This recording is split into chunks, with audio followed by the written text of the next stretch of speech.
Hello, my name is Alexander Tamahn. Welcome to the Ali Jensen Memorial Gallery in the Equality Center here in Tulsa, Oklahoma. So the show gets its namesake Antivenom because at its crux, the show is about resilience. It's about navigating toxic masculinity, specifically from the space of Black men who self-identify as members of the LGBTQAI plus community. There's a lot of reference to serpents, particularly because, like Black men, they are maligned and deeply misunderstood, I believe, in a lot of ways, and subjugated to certain identities that aren't necessarily aligned with how they, I guess, naturally are. There are a lot of different plays on words, a lot of different motifs in terms of molting or ecdysis process, wherein serpents shed their skin. This particular piece is entitled Kujijagalia. It is Swahili. It is one of the principles of Kwanzaa, which means to name oneself, to define oneself for oneself. So it is pretty much about shedding that skin and defining oneself for oneself. So to develop the show, I sat with Black men of the LGBTQAI plus community, myself included. We held space because I wanted to elevate their narratives. I wanted to affirm them and give them every space and opportunity that I could to share their truth in terms of specifically how they self-identify, how they came to that place of self-acceptance, self-awareness, and speaking not only to some of the challenges and the traumas that they sustained in that process, but as well as the resiliency and the way that they did overcome and reclaim themselves in a lot of ways.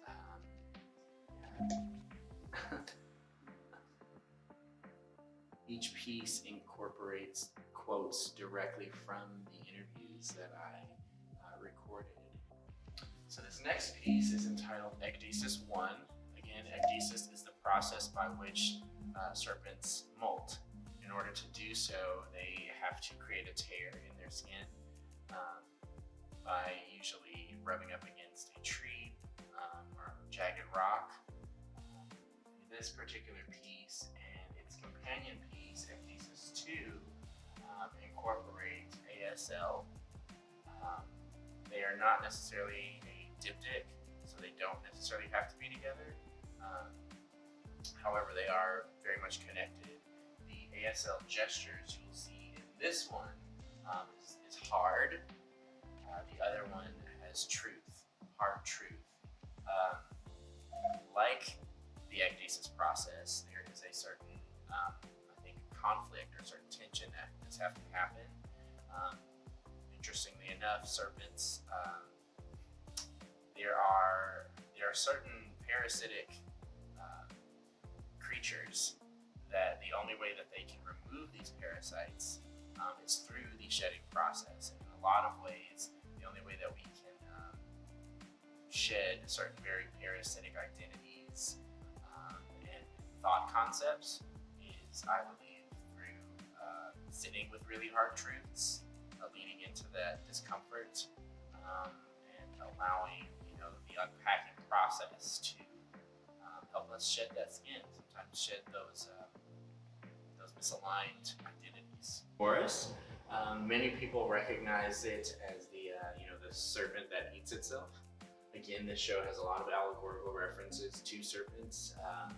There's also attention paid to the differences in how we in the West kind of view serpents and our interaction with them, which is heavily influenced by Judeo-Christian and puritanical values and mindsets.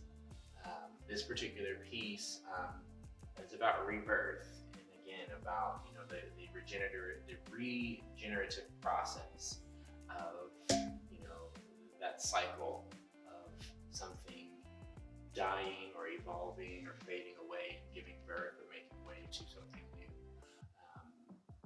A large portion of, I guess, the origin or the intent behind this show came from my own interrogation of my subscription to certain, binaries and gender concepts and constructs and whatnot.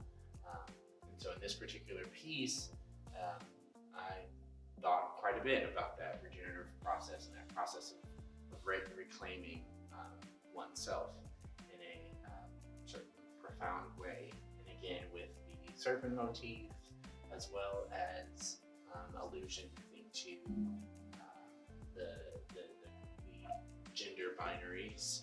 You'll see a lot of blues and pinks throughout the show, a lot of references to masculinity and femininity, as it were.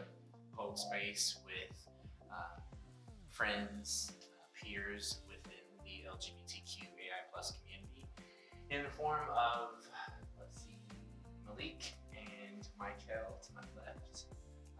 Again, the compositions include what I felt to be very impactful phrases and statements that were made in the context of the interviews that I conducted with my muses.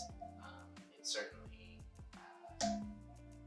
needs like the fuller context, so I typically play the audio of the interviews for a more immersive experience when sitting with the portraits, because there is so much context and there is so much rich storytelling and just profundity in hearing the voices of these men speak their truth.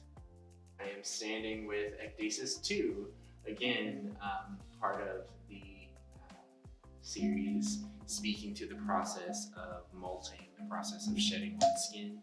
This one particularly has the ASL gesture for truth, and yeah.